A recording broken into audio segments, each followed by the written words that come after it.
there, guys and gals. Part dose on the 6-speed swap-a-rainy. I did kind of preemptively start without you. I made the transmission jack. I mean, I didn't think you really wanted to see me make this. This is from the Amazonian site. So hopefully it's a good one. I don't know. And I went ahead and removed the console because we're going to have to drill, you know, somewhere in here-ish for our shifter. Now, I will tell you this. This shifter, unlike the IROCs, unbolts. Pretty neat. You got 1, 2. There was a 3 and 4 bolt right under 3, and I think that was 1 right there. See the cigarette ashes?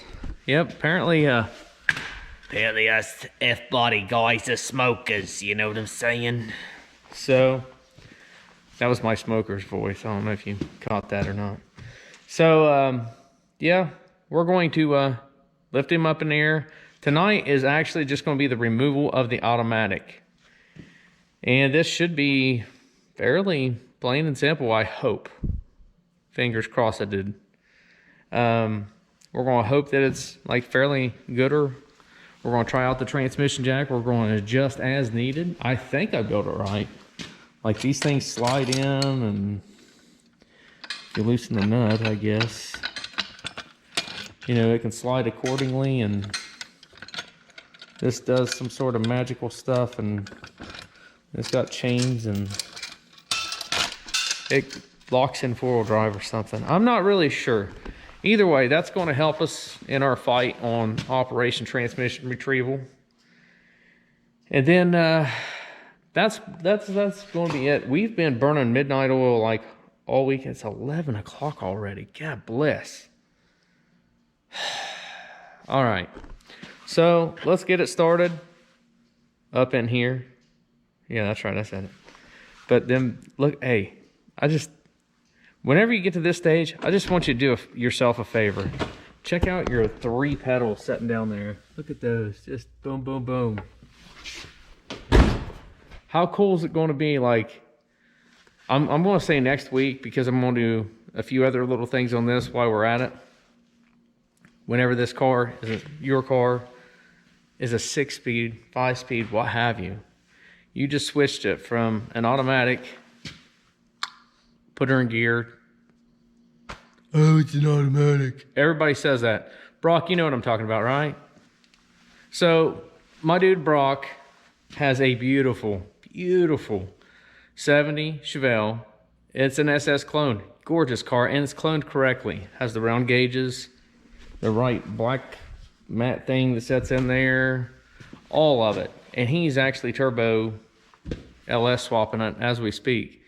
Anyway, I of course had this car and a few others, and he has that car. He has a 5.3 Trans Am, pretty sweet. And anyway, we was talking about how I was talking about a particular moment that I had, and then it reminded him of all the times that he had. And car guys, you can relate. For those of you that are not car folk, just know car guys don't like this. Anyway, so I think it was like 2 years ago, I was driving this car. I just got it done. I was driving, and I went and picked up some barley pops. And here comes this chick. Oh my God, that's a beautiful car. And man, that thing's, oh, too bad it's automatic. And I was just, you know, I want to not do some not so nice things. Just, you know, I'm looking at your 94 Civic with the windshield knocked out of it. But yet my car being an automatic didn't suit you. You know, go ahead and negate the fact that we got, you know, honeycomb wheels on a 98. You know, I'm just saying. We got a shaker hood on a 98. Yeah, and it really does shake. I'm just saying, that's a real deal. If you haven't seen how to do that, mine isn't perfected. I'm just saying, but it is functional. It shakes. That's all it do. Anyway, but yeah, not man, that's a beautiful car. I like 6 speeds. None of that stuff. It's just, oh, too bad it's an automatic. My buddy Brock, he gets it all the time too in his Chevelle. if you have a muscle car. You've probably heard it if you have an automatic. I just honestly, I think all guys pretty much prefer standard. It's not that we don't, it's just that it's kind of hard to find and it's hard to afford. That's the trick. It's hard to afford the ones that are standard. I mean, this car originally is a V6 automatic, you know, with leather interior. It actually was a very high optioned V6 car, but you know, it was a V6 car. Oh God, you got V6 in it. You know, couldn't do that. Anyway, I'm gonna go ahead and we're gonna lift it in the air. We're not, the lift is, and then we're gonna start removing the automatic transmission. All right, so give us a few minutes. We're gonna start removing. We're gonna see what we got. All right, give us a few minutes. Well, I didn't want to show absolutely everything because, you know, it's kind of boring just removing a transmission. That, and you've probably done it and or seen it before. If you haven't, I'll run through the little nitty gritties. One, we have a pinion seal leaking. Yep, just found that. That's okay, we'll replace it while we're here. I'm leaving the dry shaft up in there just because, you know, I don't really have to take it out. The first thing we've done is drop this big old bracket here and this bracket. I guess, well, this one bolts with that, so that's why that's off like that. I've decided to cut the transmission lines. One, because they're way up there to disconnect. But I did it in a way like, see how they're like right there on a straight edge? Just in case, you know, just in case we need to reuse those lines for another project or something like that. This rear mount here, took it off. Undo all your electrical. You're going to want to do all your electrical. And before you let this sucker down, see how close that is? Look how ridiculously close that is. That is like a piece of paper. Yeah, right, like right through there. It's ridiculous. So, yeah. It looks like it's going to be extensions and all kind of good stuff. Anyway, we took the mount loose here for the torque bar or whatever the heck they call that. And we're unplugging everything. The next step we'll do is remove that guard and take the starter out. That way so we can get to the torque converter bolts and knock those loose. That way so we can drop it all together since, you know, yeah. Since, oh, that's bright. Since why not, you know? But I'm gonna have to come back another night and do this because old dad is tired. It's been 3 nights of midnights and whew, it's catching up with me. Thank God it's like, tomorrow's my Friday, so. Yep, that's where we are tonight. The console took me a little longer and I didn't get to come out here until later, so kind of is what it is. We still got something done. We got it on the rack and we got a good run at it. So we will be wrapping this thing up. You won't be able to tell, but it'll be next week. It's going to go super quick though. Sorry, I'm just kind of wiping off this wheel here. Trying to make her pretty again. But don't forget your transmission lines. You can cut them. You can remove them. Whatever you want to do. This car's not going back automatic. She's staying old shift. So that's why we're doing the more permanent, hey, get the heck out of here kind of stuff. Also, man, that's bright. That's a good light. That's where we're going to end it tonight. We'll come back. We'll finish dropping this.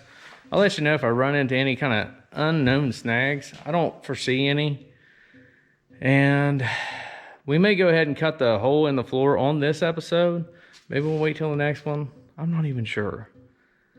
Either way, it's going to be fun. So just keep watching, and it's going to get really good.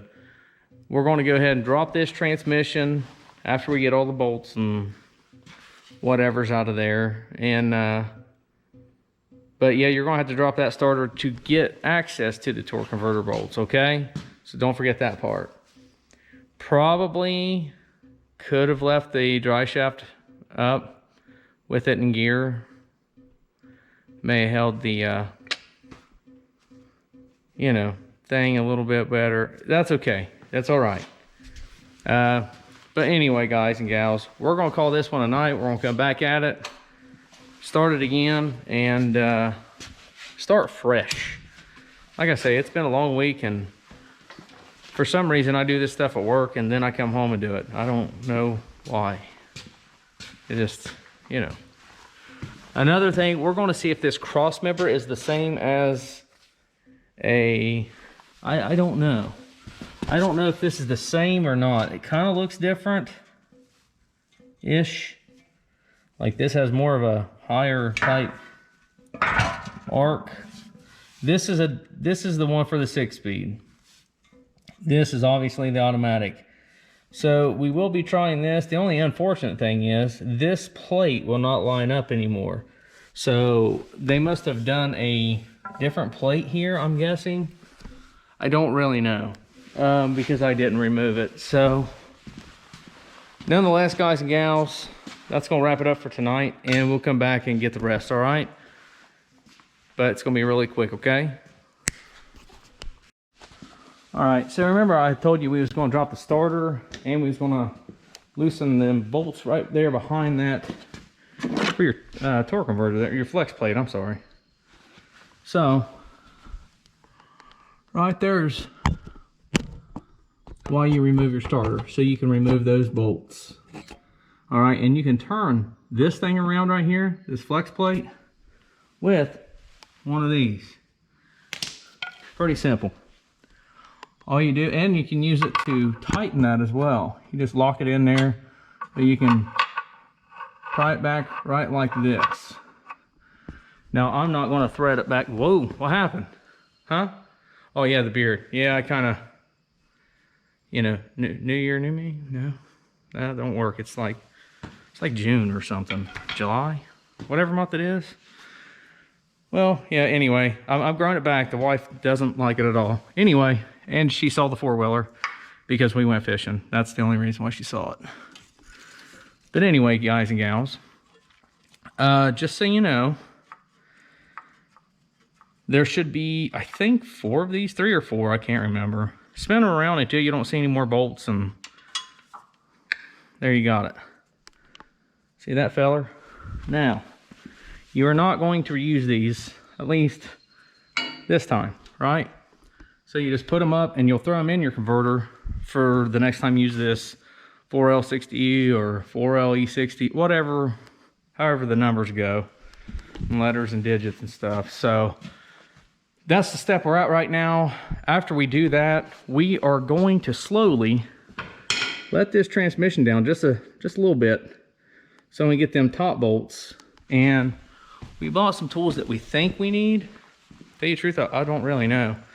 Like I say, whenever I did this originally, I had the whole undercarriage out of it. So, and I never separated the motor and transmission. But these waffle sockets, I believe, are going to be our best friend, along with extensions, plural.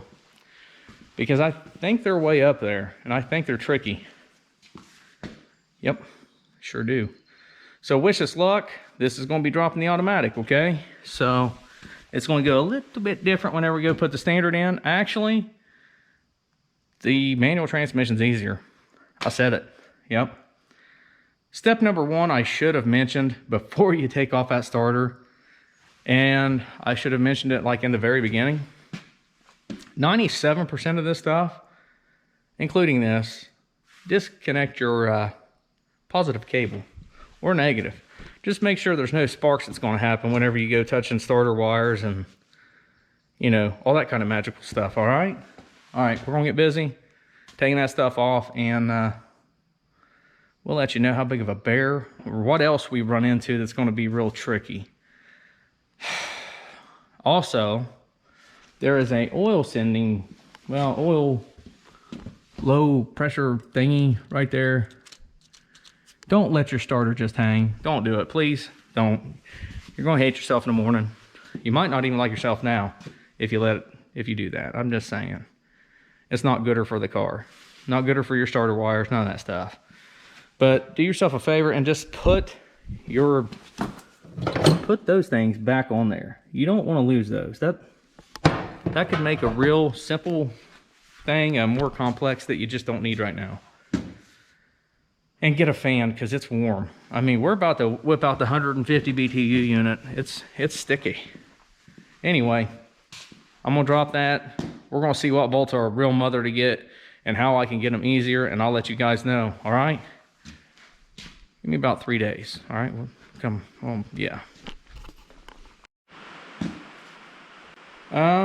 We got it, and actually wasn't too awful bad. Your best buddy is going to be some really long extensions, and yep, we went clear down to a wobble end on one of these bolts, you know, to get it right there where the dipstick mounts, right there. That one we actually got from over here. These ones way up yonder. If you've never seen in here, look at that. Just look at it. Way up there. Now hold on a second, Lot. You come back. We wasn't done yet. Now we discovered something really neat. One, that bolt wasn't bad. That one wasn't bad. These wasn't even that bad to get. Don't forget your two down here, okay? The thing we discovered, does anybody see anything weird here? Like, right in the center there. Did you notice? Did you see it? Kind of looks like a pilot bushing. Like a needle bearing pilot bushing. Now, why is that neat? The thing that makes that neat and eccentric about this here car is this car here is originally a V6 Firebird. I've mentioned that numerous times, okay? Whenever I originally built this car, it was on a pretty modest budget.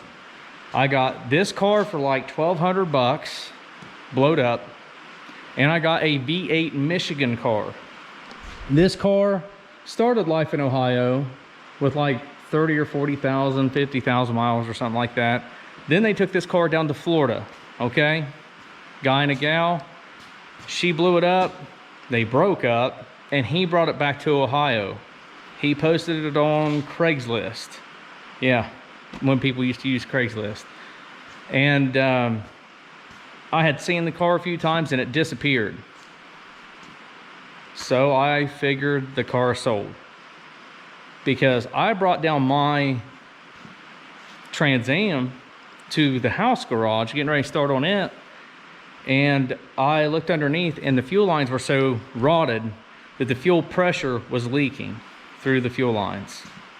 And I looked underneath and all of this was just crusty as could be. The floors were gone. It was not, I mean, they don't make these parts, I don't believe, for these yet. If they do, I'm sure they're a little more than average cost. So I started looking for a car. This one had disappeared at that time. And I thought maybe I missed my chance. So I'm getting ready to pull the trigger on a silver V6 with a ram air hood. And that little voice just kept saying, dude, go check it again, go check it. So I get on Marketplace, not Marketplace, the other one, Craigslist, and I look, and there it was again, with Florida tags on it. So, being that he's asking 1,200 bucks or whatever it was, I said, hey dude, would you take 1,000? I actually called the fella, you know, because he says, I don't text. Different type guy, for real. Anyway, so he says, for 1,000 bucks, I'll shove that bee over a hill. I went, whoa, I'm just trying to negotiate with you, pal. I said, no problem. I'll be up there Sunday to get it if you still got it. Is that cool? He says, that's fine. Well, I go get the car. I build the car in my driveway with a cherry picker. That's it. Cherry picker, 2 jack stands, and a little 20-gallon air compressor. That's it. This definitely did not exist at all. So I built the car with very minimal tools and very, very limited tools and no garage at all. And yeah, it took me, I got this car completely done, literally from bumper to bumper, because I even changed those in 1 year. Now, I swapped out the whole front K-member, whatever you want to call it, the whole subframe in my driveway, both cars simultaneously. And I read that, I think it means at the same time. Anyway, so whenever I did that, I didn't disconnect the engines at all. On the original Trans Am, by the way, both of these were black on black convertibles, right? The V6 one is, I think, even more rare than the one that I had, because of the options and all this stuff. And anyway, I digress. What I'm getting at is, there was a BF Goodwrench sticker underneath the hood of the Michigan car, which was the parts car. So I knew the motor had been replaced by GM, or with a GM BF Goodwrench motor, right? Because the motor ran so strong. The car, I think, had 170,000 or something on it, but I knew the motor had absolutely positively been replaced. It being from Michigan, a lot of road salt, it just got eaten up, and apparently somebody really loved this car, the other car. They tried to keep it as long as they could, and the car just was falling apart. But anyway, I never busted the motor and tranny apart. I just did the whole swap over, right? Now, whenever I had originally taken the motor and trans out, I did see this, which is somebody had put the transmission in 2010 and rebuilt it. It even has a newer torque converter in it. So, and it has a shift kit, wicked shift kit. So I have me a good 4L60E, or however you word those letters together. I still have a good one. But automatics don't have, that bushing in the back of the crank that standards do. You know what I mean? There's no need for them to need a pilot bushing. So now I don't know, somebody can educate me here, by all means. Either this motor had been replaced twice, or the BF Goodwrench motors come with throwout bearings, pilot bushings already in them. I don't know. I have never messed with them. I don't know. I may Google it and try to find the answer out. If one of you guys know, throw it down there, man, because I have no idea. I mean, it's not going to hurt anything for an automatic to have one, because it's just not. Maybe it's a universal type engine kind of thing. But anyway, guys, you have wiring harnesses that attach. You have a vacuum line that attaches underneath on this transmission. Sorry, I went the long way around to tell you a story that went like 2 paces. But anyway, this is for your automatic transmission to shift. You just squeeze in on the sides, pull it up. That's a plug-in for something. That's another one. Starter, get it out of the way, Now, there is supposed to be a difference between flex plate automatic and flywheel standard as far as these bolts. I got different bolts. Supposedly, flex plate are shorter than flywheel. I don't know. We're going to find out. I got universal ones from my favorite place, O'Reilly's. and we're going to give them oil. So we're going to take out that pilot bushing because, one, we don't know how long that's been in there, and I'm pretty sure it does not move. We don't need that hassle with this transmission. No way, Jose. But you're going to find out how much easier it is for these standard transmissions to throw the bell on and then put the transmission up. I mean, shoot, you can stand right here and easily get that bolt. I mean, it's night and day different. It really is. It's kind of ridiculous how much difficult the automatic is just to get out than the standard transmission. So tonight we're going to make it before midnight. We're going to hit the hay. Tomorrow, which this is going to be in another video, the next video will consist of drilling the hole and throwing that standard transmission in. How does that sound? So we may, we may make that a separate episode. I don't know how long that one's going to take. So, you know, give and take on that one. We're going to try to make it all in one, maybe. I don't know.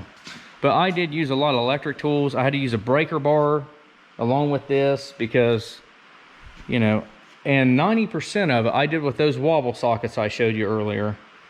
These come from the Harbinese Freight. Those are the Pittsburgh ones because the icons were $100 more than those ones. Sorry, Icon. I know you sell good stuff, but yeah, I'm going to go with those wobble sockets for right now. I think I actually have the Icon in. Yep, I bought the Icon in the 3/4 or the 1/2 inch. So, I mean, they are really excellent, but you know, it kind of is what it is too. You got to go with your budget. We got other cars to feed and put together and all that good jazz. Anyway, guys, you can go ahead and get ready your shifter link, edge stuff, put it to the side, whatever you got to do. Push that boat back up through the hole. This is a vent tube that connects to the top of the transmission. You can get rid of it. You can hang it on your wall as a souvenir, whatever you would like to do. And as far as your wiring, as far as this pigtail right here, I'm going to tell you honestly, I'm probably going to zip tie this up somewhere, you know, and maybe just keep it on top of the transmission just because. Just because. I really don't have a good excuse. I will tell you this, I did kind of make a big blooper. I didn't buy the pigtail for the reverse lights. I know. That was a big dummy move on my part. I can still get it. They sell them on the Evil Bay. More than likely for this car, I'm getting it. I'm just going to be honest with you. So I have backup lights. This car's too sweet not to have all that stuff working. I mean, the cruise, the AC, and everything works on this car. I really don't want stuff not to work on it, you know? Do your project like you want to do it, and I want my stuff to work. The rain is picking up, so that's good. All right. Anyway, guys, I have blabbed enough. It's all for free. Didn't even charge anything for it. Thanks, guys, for watching. If you need any help on anything, let me know. I took the dipstick out from the bottom. Yep, from the bottom. I kept my hood up, and I took it out through the bottom. You can get it out through the bottom, just so you know. And we're going to hopefully wrap this up. We'll have us a 6-speed WS6 Trans Am convertible real soon. All right. Thanks, guys, for watching. Y'all have a great weekend. Y'all be safe. And it's getting really, really super duper good. Y'all have a good one. We'll see you here next time on Right Turn Garage TV.